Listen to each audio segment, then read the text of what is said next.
Constructing your life is about much more than just building a bank account. Each week, join real estate entrepreneur and mindset coach Austin Linney as he interviews guests who are constructing their dream lives and impacting the world around them on a daily basis.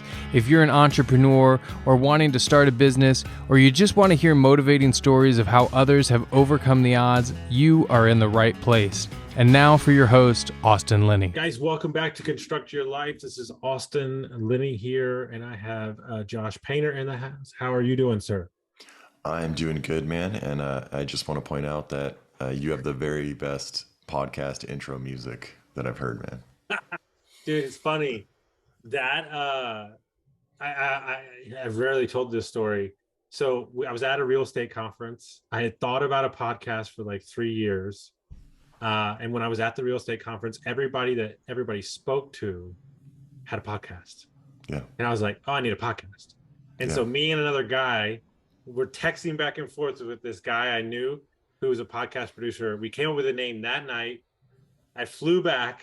I got the music on the flight back. And then we started recording the next day, and then released it 2 weeks later. And now we're, 450 plus, episodes. But that music, I still love that music to this day. Yeah. No, good for you. Yeah, I'm guessing it's royalty free. Yeah, something you found. Yeah. I found sometimes those are the best. And he was sending me back and forth, and I was like, wait, I don't like that. Wait, I really like that. And then we took it, and it's we'll get into your story in just a second. I think one of the things that have served me in my life, because I've got a lot going on, is that I try not to overthink something. I just try to start. I think that at the end of the day, you're going to find more out in the process of doing something than trying to figure it out. Totally. Yep. I love it. So I want, a little bit about you. You could start your story wherever you want, and we'll kind of go from there. Okay. I guess I'll start at the end. I wrote a book. And it's coming out. I don't know when this podcast is coming out, but the book is coming out tomorrow. So that tells me that when this podcast comes out, it will be here's available. The deal. Because I want to support the book, it'll be coming out next Wednesday now. There you go. So that's the end of the story. The beginning starts. I mean, there's kind of two. I can't tell one turning point without telling the other, right? So I mean, it's easy to say, oh, my turning point was at 30. That's when I stopped living a life that I thought others expected of me. Okay. But I really can't tell that without saying that all started at 17 when I got my girlfriend pregnant in high school. So that's where the story starts, man. That's where shit got real. And I quickly felt like I needed to grow up and kind of, I started this life that I think that I started this life that I felt that was expected of you. And, someone asked me the other day, well, who expected that? And I was kind of drew a blank. I was like, I guess nobody. I guess it was just something I thought others expected. I thought you were supposed to do certain things, right? Like, oh, she's pregnant. I guess we're supposed to get married. And I guess now I need to go get a full-time job. And now I need to rent an apartment, and now I need to get a credit card and do all these adult things, right? And so, I kind of lived that life until I was 30. So shocking. At 17 years old, my parents got divorced, and that's when I started abusing drugs. Mm-hmm. And then at 30 was when I got my life together somewhat, and started selling off assets to start investing in real estate. Yeah. And 36 was when I got sober. And so the similarities to that situation is extremely interesting, right? Yeah. But I definitely want to talk about, getting pregnant that young and in that life. But I'll be honest, that 30 marker that you put, stop living other people's life, is very intriguing to me, because I think that's the genesis to, basically what's holding most people back. So I can imagine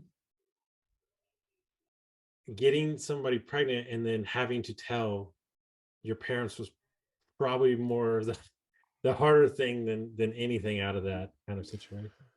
Yeah, it's funny. I stressed about it for weeks, but I never got to tell them about it because her and I had made this plan that we were both going to tell our parents at the same time, and then somehow her mom just looked at her and was like, "You're pregnant." Oh my gosh. Yeah, and then she like just instantly confessed everything, and then I was at work, and I think her parents called my parents, so I kind of got off easy in a sense because I was like, "Oh shit, this is happening," right? Yeah. But yeah, I stressed about that for a long time, man. Yeah, So what kind of happened as you're forced to grow up, super yeah, quick, kind of like, yeah. walk us through what happened. So I graduated high school early because I quickly realized that um, there was no use being in school at that point. I remember walking up and just saying, like, what do I got to do to get out of here? And they said, well, you got enough credits. Like, if you just come talk to this dude and do a book report every week or some shit, you'll be done in like a month or two. And I said, all Mhm. right, cool. And I just did that. And meanwhile, I just got a full-time job, right? It was like restaurant management. And then I got this government job. And then um, I got, so I mean, I found out at 21 that the sheriff's department was hiring for corrections officers, and not really knowing much about that, it sounded interesting to me. I knew there was benefits. I knew, there was some good time off, and so I thought like, hey, I'll give this a try. I did that for 5 years, and so that would put me right around, I would say 25, 26 at that point. And so 5 years in, working in a jail very much feels like being in jail. Tell everyone, there's some kind of certain environment around keeping grown men in cages and working 12-hour shifts. In the wintertime, you wake up, the sun's not out, and then you get off work and the sun's no longer out. And so you go 5, 6 days of that, because then you pick up overtime shifts. Um, your circadian rhythm just gets thrown all out of whack. And then add to that, every 3 months you're changing from day shift to night shift. So um, I was just all messed up, I think, just like sleep wise and health wise. And I just remember thinking, like, I can't do like 25 more years of this. I got to get out. And that's when I kind of stumbled into real estate. Mhm. This was 2005, so things were going very well at that time. Mhm. Started doing mortgage loans, but 2007 hit, did not have enough runway to sustain me through that crash. So 2007 is kind of when I started what I call the trifecta of bad credit, right? I filed for bankruptcy. And since I couldn't afford my bills, I also lost a house. And then early '08 is when I completed the trifecta with a divorce. So, Okay. and that was also 2008 was when I turned 30. Uh-huh. So I remember waking up at 30 and just really thinking like, if I don't do something different, then time is flying, and before I know it, I'm going to wake up and I'm going to be 40, and nothing's going to have changed. Mhm. And I'll, as they say, I'll die having never lived. So Mhm. 30 was kind of the catalyst. All of that happening. Well, what's interesting is what people don't know, because I've blown up my life about 7 times, is that there's also some poetic greatness to blowing up your life and having those things cascade, because you get to leave behind what you don't want. Yeah, Like $100%. if it's that bad, it's like kind of, you're just kind of like, well, there's only ready to go up from here, right? Yeah. And so you had kind of gotten to real estate, and then like the market went down, and you filed for bankruptcy, you got divorced, and everything. What kind of started? What was the seed that kind of started you back on the upward trajectory? So it's 2000, it's the beginning of 2008. I'm still doing mortgage loans. If I rewind a little bit, late 2007, I take on a full time job just to make ends meet. And I'm still trying to get loans going. This was in that weird time where sellers thought their home was worth what it was the year before, and buyers knew that that shit was going to be worth less in a month. From Yeah. every month it was going to be going down, right? So it was like a standstill. And there was just this period where nothing was moving. I shouldn't say nothing, but you know what I mean. Yeah. And so fast forward into '08, that's when the banks started dropping foreclosures on the market. And that's when people that couldn't buy a home were starting to see these new prices that they could afford, right? And so, 2008, I'm grinding, I'm doing this loan, and the guy's buying a house for 150,000 in Southern California, which is just absurd at this point right now. But he's putting 50% down, so the loan amount 75 grand. It takes 3 months to close this deal because the bank just doesn't know what hit them, and they're not signing paperwork, and they're just dragging their feet. So I'm extending this rate lock over and over and over again, which lenders usually eat that. So at the end of the day, I think I made $400 on this loan.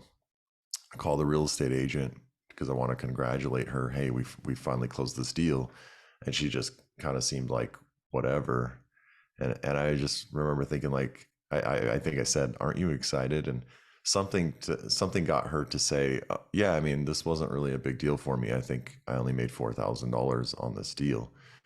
And so that either that day or the next day, I just was like, dude, I'm on the wrong side of this. I did way more work. I did more hand holding. I mean, I just became friends with this client. So I already had my real estate license from doing loans. So I drove to a real estate office, said, what do I need to do? I want to sign up, signed the paperwork. The next day, I went to the board and bought some generic open house signs. They just said bank owned open house. I had just joined a real estate office. I said, who's got a bank owned home I can hold open? I found one. I put up these signs all over the place. I had about 40 people come into my open house on a weekday. I think it was a Wednesday or a Thursday. The funny thing is, I don't know if I knew it at the time, but it was right by a school. And so I had all these parents coming in, they were just waiting for their kids to get out of school. So I had 40 people come through. I ended up writing an offer on the home that day. Now, the offer didn't get accepted, but I just remember at the end of the day thinking, if I just do this 8 hours a day for 5 days a week, like there's no way that I'm not going to sell one house a month. So, I kept at it. I went through this period during this transition where, once again, I was 2 to 3 months behind on my rent, behind on my bills. Borrowed a little money from my parents. Right before that, I had what I kind of call like debit card roulette, where I was down to like the last $60 in my account. And I remember I needed gas in my truck to show some houses to a buyer, but I also needed $60 cash because I didn't have any food in the fridge. So what I did was I went to the gas pump, put the card in, put $60 worth of gas in my truck, and then I jumped in my truck and raced to the ATM and withdrew the $60 cash before the charge went through. Because at this point, man, you just don't care about non-sufficient fee charges. Those mean nothing to you, right? It's just a red number on your bank account instead. So, I went through that, man. I was, like I said, a few months behind. I think the only reason I didn't get evicted is because my landlord was also a real estate agent, so she must have known what was going on with things. So, but man, I kept at that. I kept doing open houses. I started posting the bank-owned open houses that were in my office on Craigslist because those agents just didn't care about marketing them at all. So I was getting buyer calls and showing those. And then I was just going to like apartment complexes and just flyering them, man. Like I wouldn't even put any prices or anything. I would just put a picture of a house, 3 bedroom, 2 bath, 1,200 square feet. This is what your payment would be, because house prices were so low at that point. The payment was often less than the rent. And so those three things, I mean, I would say within 3 to 4 months, by like late September, October, of '08, I was completely caught up on everything, and life was starting to become good. And it's funny that you say, like, at that point, like the little red lines in your account don't really matter. You're obviously having conversations with yourself, right? Trying to believe that you're going to get through this, is there any things that can stick out in your brain that you remember those like moments or a conversation you had with yourself driving to a client's house, just needing it to close, but not trying to be desperate? Yeah, I remember thinking like, okay, other people are doing this, and so that's the only evidence that I need to know that this can be done. Yeah, I mean, I remember, you know, that that feeling of like, oh, I really hope they love this house, right? Please buy this. This one needs to close. I mean, oh my God, dude, one of those first ones, I mean, almost didn't even close. I mean, like the bank wanted to cancel on the buyer because they weren't using the lender that they thought they were going to use. And I mean, we got into it with the bank's asset manager, and he said, if this doesn't close tomorrow, we're pulling the plug, to the point that I drove the docks like 2 hours just Hmm. to make sure here they are, Hmm. Hmm. closed today. Hmm. I mean, one more day and it wouldn't have happened. So yeah, it's a feeling of desperation and inspiration at the same time, right? Yeah, I mean, it feels like to me like you didn't let your pride get in the way. Not at all.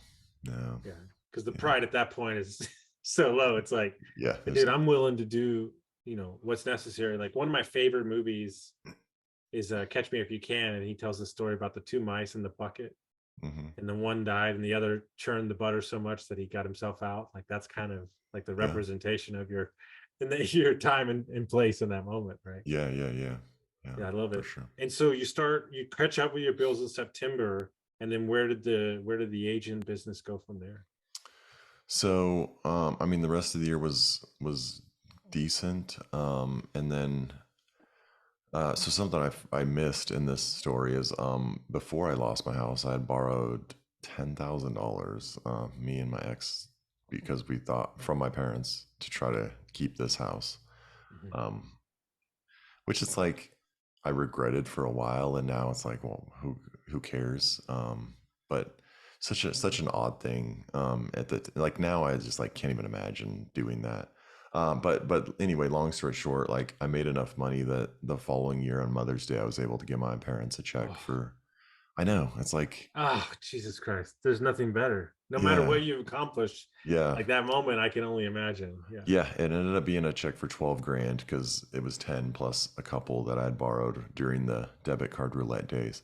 But yeah, man, I handed them a check for 12 grand, and it's like it was like the best 12,000 I'd ever spent. I didn't even think about, oh, I'm gonna miss that money. Like I didn't miss it at all. I was very happy to give that. So that happened, and then 2 months later, I get the most random text from the office manager that says, "Do you want to work with investors in San Diego?" Now, I could have asked so many questions, but I didn't. I just said, I remember texting yes. And to this day, I mean, I think about how this one answer, yes, just changed my entire life. Could have changed his life. He ended up getting shit canned a few months later. So anyway, I say yes. A few days before the meeting, he tells me he's not going to be there, but I can just meet them. So I don't know what I'm walking into. Dude. I sit down. They say, "Hey, we got this. We've raised a little bit of money. We want to try to buy a house or two and flip them. And if we can like turn this into something where we're flipping a house or two every month, that would be amazing. Success would be 12 houses a year." And so I just go through this whole spiel, man. I'm like, yeah, we could do this. We got contractor relationships. We know these banks. Well, I'll get guys to bid for you at the auction because they had mentioned that was important to them. And I'm just like going on, and they go, okay, cool. Send us a proposal when you get home. And I just remember thinking, like, didn't I just propose everything right now? So I go home and I Google proposal template, and I find a Word doc. And so I download this template, and I still have it, man. I just like go through this whole proposal. This is what we're gonna do for them, and this is what it's all bullshit, man. So I send it off, and then I just don't hear from them all weekend, and I'm just like, ugh, I wonder, is this good? Is this bad? That they call me, I think on Monday, and they say, hey, we bought a house. We want you to meet us with the contractor that you always work with tomorrow morning at 9 a.m. I know. So this is just ingenuity, man. I Yeah. call a bunch of people. I'm like, I need a contractor. And so one guy's name came up more than once, and his name was Greg. So I called Greg and I was like, hey, man, I don't know what this is, but it could be an opportunity for both of us.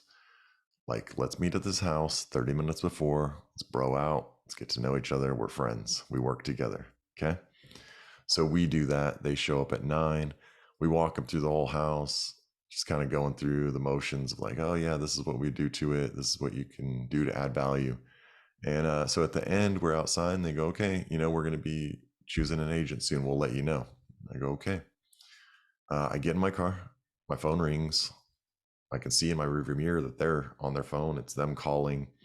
I pick up. They go, hey, send us a listing agreement. So that one text turned into they ended up selling over 350 homes with me.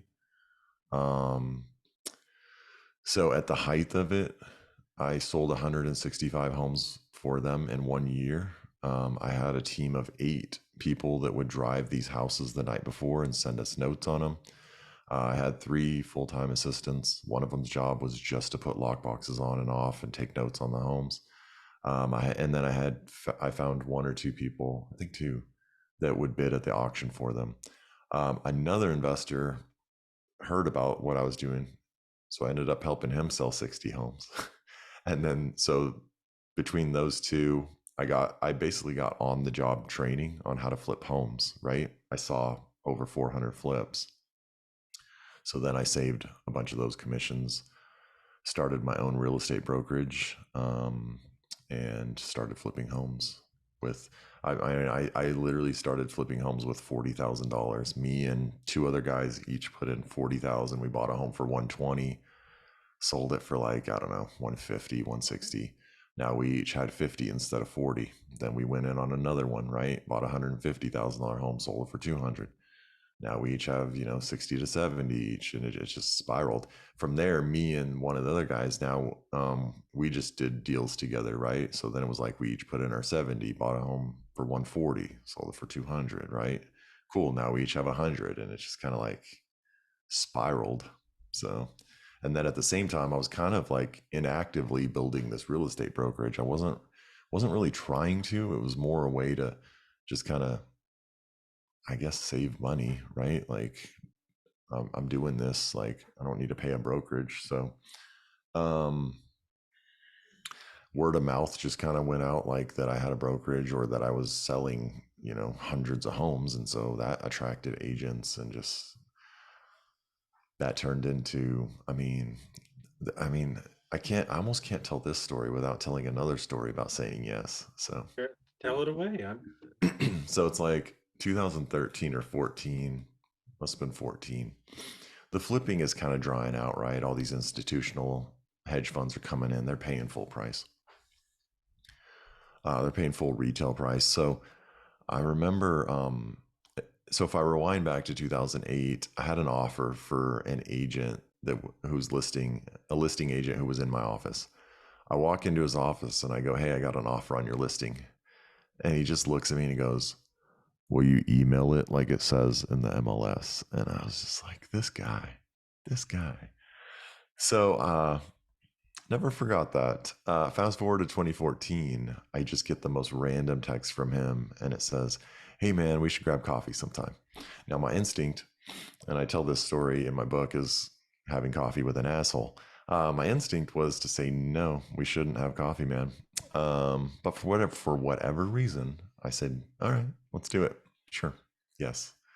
So we have coffee, and I don't know, man. He just starts talking about, I still don't remember how this came up, but he starts talking about real estate teams and building teams by buying internet leads. And he's like, yeah, that's what so and so's doing. And for whatever reason, he had like looked at what everyone was doing, was just like telling me all this stuff, right? And he tells me, "Oh, you should check out this event and these coaches in Dallas." So I I end up finding myself like signing up for this event in Dallas because I want to go and find out more about this. And at the event, um, Hal Elrod, who wrote Miracle Morning, is one of the keynote speakers. Great speech if anyone listening hasn't heard it or doesn't know him. So at the end of the event, I see him checking out of the hotel. He's got a name tag on. He lives in the same city as me. At the time, I lived in Temecula. Nobody listening probably lives in Temecula, right? It's just north of San Diego. Mm-hmm. I go, that's random. He lives in the same city as me. So when I get home, I just hit him up on social and I go, hey, would be cool to grab lunch. He calls me, tells me he's doing an event in San Diego. And I didn't want to go. I really didn't want to go. But I signed up. I was like, sure, man. So I buy a ticket on the day of. I really don't want to go. I dragged myself there. It turned out to be an amazing event, made some of the greatest relationships of my life. So I'm sure that's how I'm on this podcast, right? I always like to go like, how many events back can I tie this to, right? I could tie it to saying yes to coffee in 2014, yeah. But then that might not have been significant if I hadn't walked that offer in 2008. Sorry, man, that was a long ass lead up to just say that I ended up building a real estate team based on going to that conference. And I mean, I had like 50 agents at my brokerage and I sold it in 2020 in the middle of the pandemic. Yeah. So you have a similar tendency to me, is that every time I lead up to doing something, I say, man, I really don't want to do this. Yeah. And then my fiance now, we say, well, every time that's happened, you come home and you're so excited and you met this person that meets that person. And do you happen to know who Justin Donald is? I do. Okay. So I had Justin Donald on the podcast like 2 years ago, and I'm like the quintessential like super connector. That's what they call me. Like, but my entire life, I've never figured out how to monetize this ability that I know everybody on the planet. And Justin, I asked him because he was somewhat like me, and he wrote me this long email. He took time. It was amazing. And he was like, well, the short answer is you're going to hate me. You don't. He's like, the second thing is you just have to keep showing up for yourself. And somebody's going to provide value in that. And I look at your story and I'm like, there's so many opportunities that could have not happened, but they did. And so the question that you have to ask yourself, right, for anybody that's listening out there, is how many times you probably wanted to go the other way, but you said yes anyway, and you were there, right? And that's kind of my joke, is like, 90% of the game is just being there. Yeah. Yeah. So many times, man. So many. So what are you doing now? So you sold the brokerage. What are you doing now besides writing a book? So it's so funny, man. Like literally, all right. So I'm just like, I don't even know where to start. So the company that bought mine 2 years ago, I retained some equity in it. Yeah. As of maybe this month, they're going out of business. So they gave me my company back. Just insane. So let me get this straight. Because I, by the way, I just walked away from buying a brokerage like 3 weeks ago. Just so we're clear. So I've been through that process. We're buying an HVAC plumbing company right now. We'll close in like 30 days. So I'm very familiar with the scenario. So let me get this straight. They paid you a lot of money. Yes. And then they just gave it back to you because they don't want to deal with it anymore. They gave it. I'm trying to think of how much I can say. I know. I want you to be careful. Yeah. Yeah. Let's just say they paid me. They bought a bunch of us and they paid all of us almost everything they owed us. Okay. But that little amount that they still owe is enough for them to be like, okay, we'll give you your assets back. Here's the bigger question. Do you want your asset back? I do. I do. So But you made peace that it was gone, I and so did. it comes back, but you're a different person now 2 years later. So, okay. So, right. Okay. So selling a business sounds cool, right? It sounds fun. But right after I did it, I had some regrets, man. Mhm. I felt like I sold my family, um, sold my friends, which is weird because like I still worked with them. I still had the equity piece, right? But there was always this part of me that was like, I wonder what would have happened if I hadn't done that. So I mean, sometimes I'm just like, sometimes I feel like life is just almost too like unbelievable. Like, what are the chances? Like, of all the scenarios that would have played out, I don't think them going out of business and giving me my asset back would have ever been the one that played out So in my head. without sharing too much, because I don't want to get you in trouble. Do you have anything that besides the market's been crazy the last 2 years? Is there anything they did in the management style, or was it just bad timing for them and kind of the sectors changing? Um, so I know that we can't disparage each other. So Of course. they will say that it was the market, Okay. and Fair enough. I That will most answers it. That likely, answers it right there. yeah. Okay. Got it. Okay, noted. So what's exciting, right? It's funny that you talk about this because we're buying a company from a guy who's been in the space for 16 to 65. Wow. And I think about this on a daily basis, like that I have to go to work every day to right. But then I got this email. So by the way, I live in Texas currently. We live in an RV most of the year. I'm moving up there in a month. But I've been flying back up there because he doesn't talk on the phone. He's hard of hearing. So I have to fly up there if I want something like Okay. tangible. On the second trip up there, I got home, I landed back. He sent me an email. He said, Austin, for the first time, he's been in the process of selling his business for 3 years. He said, in the process of this time, for the first time, I know that I'm selling it to the person that cares as much as I do and is going to continue my legacy. You can't put a price tag on that feeling. Hmm. When I saw that email, I was like, okay, like Yeah. I'm right where I need to be. I mean, I can't even explain to you how amazing he's been. But then it hit me. I was up there 2 weeks ago where he introduced us as the new owner.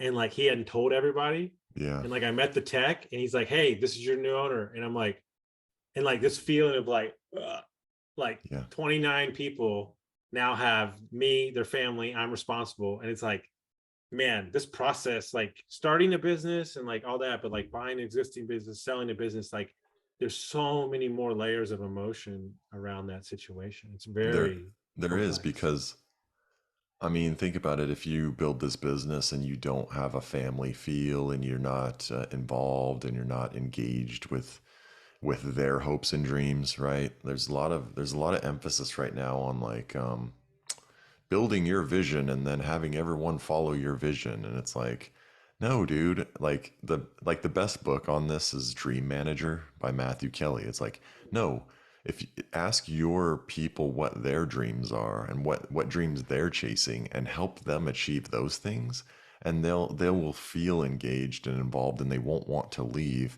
But once again, on the flip side, once you build that, they're not going to feel like, oh cool, you sold me out to this person and now I'm supposed to, it's just not the same, man.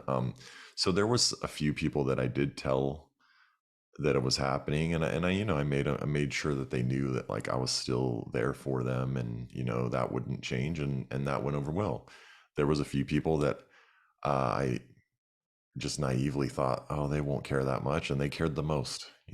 So yeah, I mean, I told everyone after that did it after me. I was like, dude, you have to tell everybody. You have to. Yeah, you have Yeah. to. You Yeah. have to. Are you still doing investing too, or where are you at with that?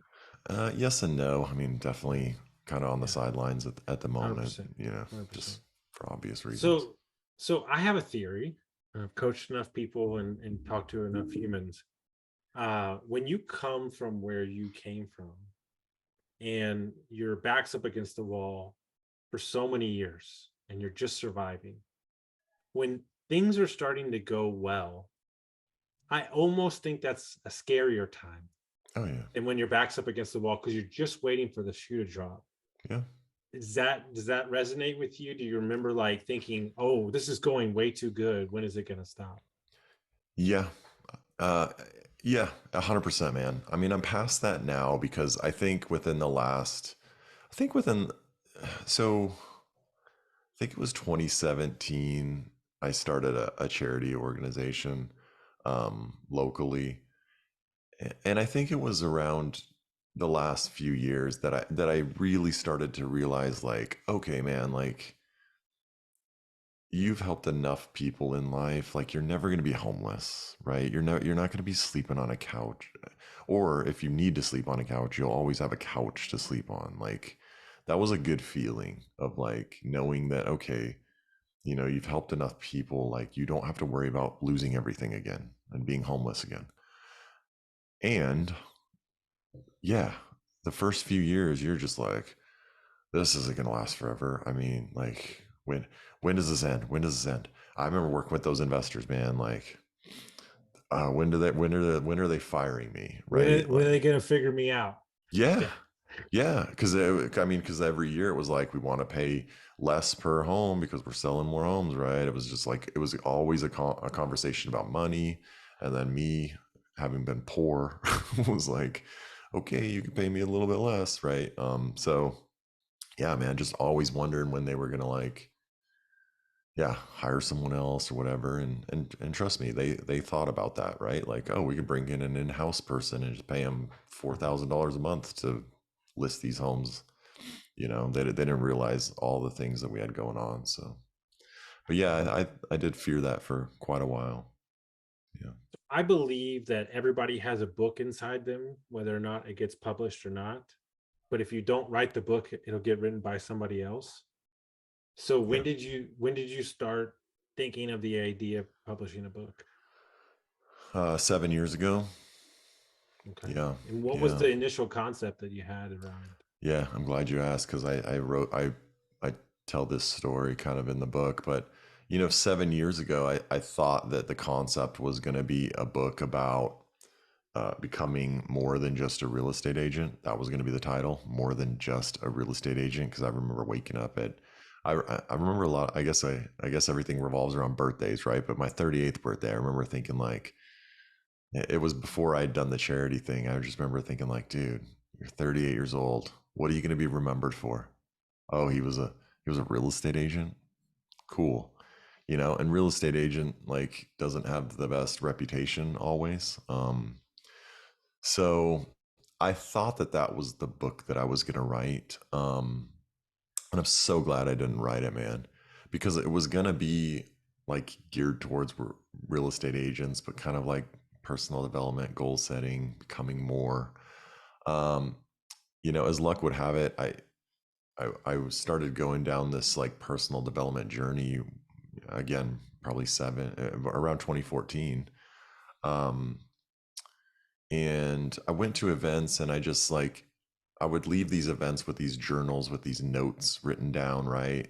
And like inspirational stuff, and it'd be keynote speakers, and you'd take some notes. And I would just always end up throwing the journal on a shelf and not really looking at it ever again. And so, around that time, I just decided to start like, I thought like, well, what event would I want to go to? And I started trying to design an event that I would want to go to. I would want to leave with more than just inspirational quotes, right? I would want to make a plan. I would want to take some actions. So I put together this small little thing with like 10 to 15 people in my living room, just friends. And I didn't think much of it, but it was life changing for a few of them. And then the next year I did it and I invited some more friends. So then it was like maybe 20 people, 25 people. And then the next year it was my real estate team. And so last year was the first year that I just like put one post on social media and was like, hey, I'm opening this up to the public. Anyone want to come? I had 53 people come. again, just people are like setting these life changing goals and they're taking action right there at the event. One lady, so I don't want to ruin the surprise, but I do something to where everyone like takes an action right then and there. One lady comes back, we're just like, hey, who took what actions did you take? She stands up, she says, I called my boss, I told him I'm working part-time starting right now because I want to follow my dream. Inside I was like, holy shit, are you sure you want to do that? Like, whoa. One of our friends, he stood up and was like, I decided I'm starting a family. And you should have seen his fiance like look up at him like, oh. So that was in December. February, he comes home, there's a box on the table, he opens the box, there's a note on top, it says congratulations on crushing all your goals this year. Underneath there's a positive pregnancy test. That's like the best story ever. So, where am I going with this? At my event, I decided, oh, this is the book. This is the book. So, because it's not just real estate related, right? I want to help everybody. And one of the I always get feedback after the event. One of the biggest questions I got was like, "Hey, this was great. Would have loved to know why we did some of these things, why this works." And so that was the idea for the book, Best Version Ever. And the whole idea is that your life's purpose is to become your best version ever. And that's not any finish line that you ever reach. It's something that it's milestones all along the way, and you're always becoming. People ask me when I go on other podcasts, like, who's your hero? And I'm like, me 10 years from now. Yeah. And like, Yeah. it's like, it's the truth. It's like, it's hard to dream when you're in okay, first of all, it's not hard. It's impossible to create a vision for your life in survival mode. Yeah. And so the first thing that you do with clients, or the first time you're stepping into personal development, is just, I use the analogy for a client this morning. You ever remember the first time you were on a paddleboard? Yeah, that's your mindset when you're just getting into personal development. And then, a couple months go by, you do some work, like it starts to stabilize. You get, that's the game. And so it's like, if you're not seeking that version of yourself, like there's really nothing else that matters. Yeah. And like, it's funny that you bring up real estate agents. I coach a lot of real estate agents, and my hope for them is to realize that there is something more than just being an agent. Like, Yeah. I don't want you to be the guy that's 65 in the office that watches all of his clients get really successful Yeah. for 40 years and has nothing to show for it. Mm-hmm. Like, it doesn't mean that you have to invest in so many properties. You can buy one property every 2 years. It doesn't matter. At least it's something, right? Yeah. And so, John Maxwell, which I've read almost all of his books, says the only problem with writing a book is the moment that it goes into print, you're a different person that wrote the book already. Totally. Right. And have you like struggled with like having it in the paper and like, oh my God, this is a thing? Yeah. I mean, you're exposing yourself to the whole world, right? Like and one of the best quotes that I kept like rereading during the whole process of writing it is like, a book is never finished, only abandoned, right? A book is something to that effect. A book is never completed. It's just abandoned. Like you could always write it forever. I just like a few days ago I opened my book because I was like, let me try to take this in as someone who's about to buy it.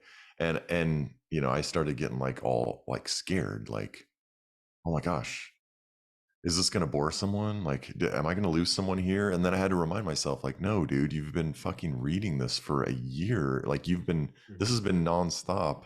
You've been seeing this constantly. Like, people are going to see this for the first time. So yeah, man, like, there's already a few things where I was like, oh, I should have written that differently. Oh, I should provide some clarity there. And then I'm just like, dude, stop. Have Stop. you recorded the Audible book yet?